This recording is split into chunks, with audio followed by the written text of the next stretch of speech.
When you've spent as many years as I have behind the wheel of a long-haul truck, you develop a strange relationship with the night. It's not fear, exactly, more like an understanding. The dark stretches of road are quiet, the world narrows to your headlights, and whatever is out there stays out of sight if you don't go looking for it. That's what I thought, at least, until the night I drove through the Morvan.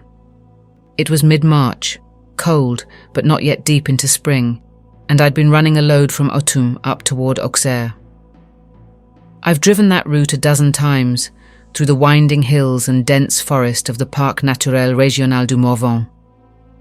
It's the kind of place that feels older than France itself, like the stones and trees have been here long before anyone thought to put them on a map. The rain started late in the afternoon, light at first, then building into a steady curtain by nightfall. The road was slick and narrow, bordered on both sides by gnarled trees that pressed in like a tunnel. My wipers couldn't keep up. Visibility shrank to the reach of my high beams, and the world beyond the glass became little more than shadow. Somewhere past Montsouche-les-Setons, fatigue caught up with me. The rain, the dark, the endless curves of the road, it was hypnotic. I needed to stretch, clear my head, maybe catch a quick nap before pushing on. The lay-by was unmarked, the kind of pull-off only locals might know. Gravel crunched under the tyres as I eased the rig to a stop, engine idling for a moment before I shut it off. The silence hit me immediately. No cars, no wind, not even the patter of rain on the windshield. Just a thick, suffocating hush. I stepped down from the cab, the cold dampness biting into my skin. The world smelled of wet earth and pine sap, heavy with that deep forest scent that comes only after long rain. The mist pooled low around the trees, the branches above almost invisible against the dark sky.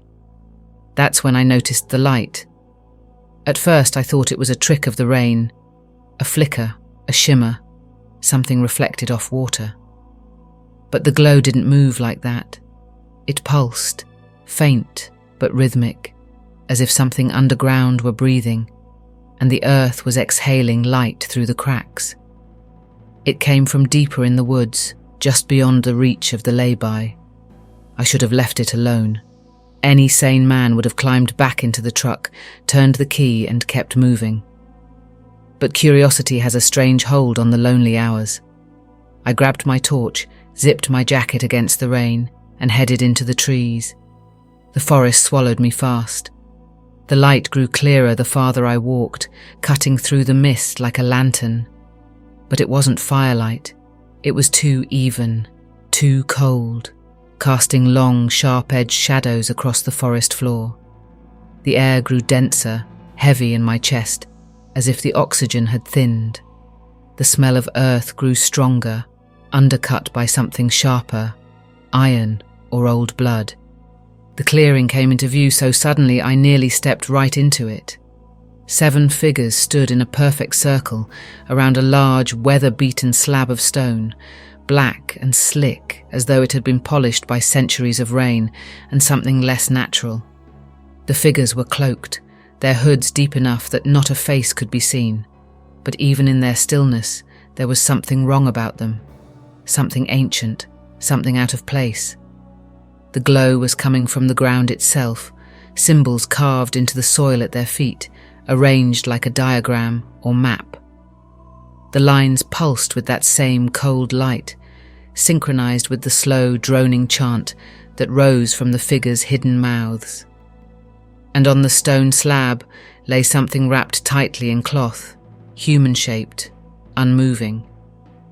I stood frozen at the edge of the clearing, rooted to the spot.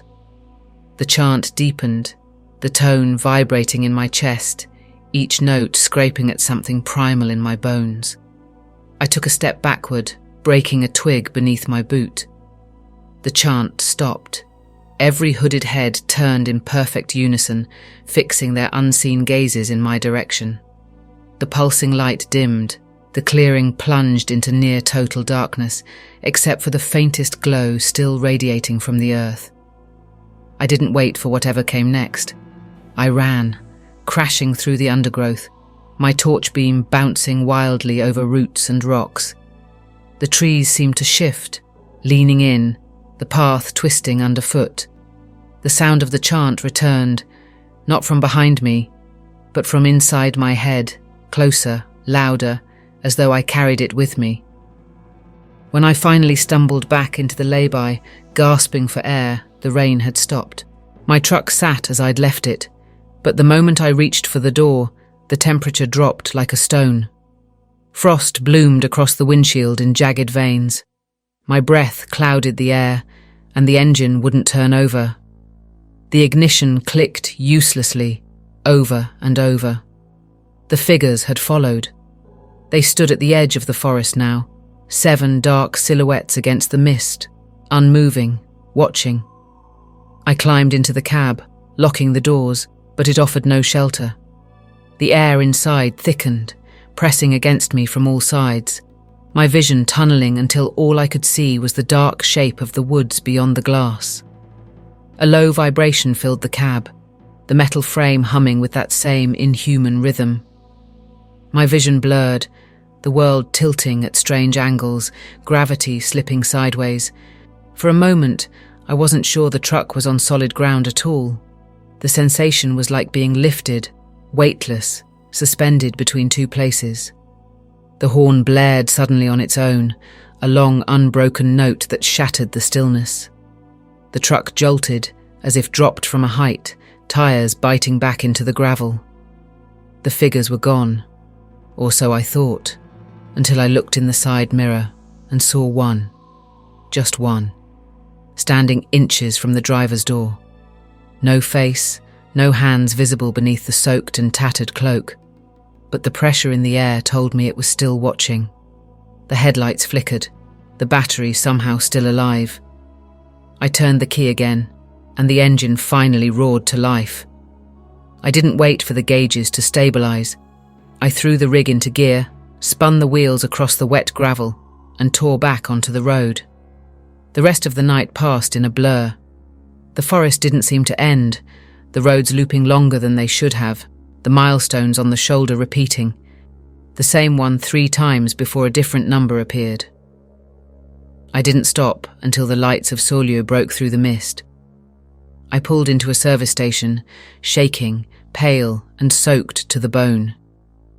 The clerk behind the counter stared at me like I'd crawled out of the woods myself. I tried to call the gendarmerie, but the words wouldn't come. I ended up sitting there until dawn, sipping scalding black coffee that did nothing to warm me. When I finally returned to the truck, there was something on the passenger seat. A stone. Smooth, flat, grey. The same size and shape as the ones I'd seen embedded in the earth back in that clearing. Etched into the surface was the same symbol, precise and deep, as though carved by no hand I know. I don't know how it got there. I don't know why I kept it. It sits on a shelf in my apartment even now, dull and harmless as any ordinary stone. But sometimes, on nights when the rain falls just the right way, I hear the chant again, low and steady, rising from the earth beneath my feet. And I know the figures haven't finished with me.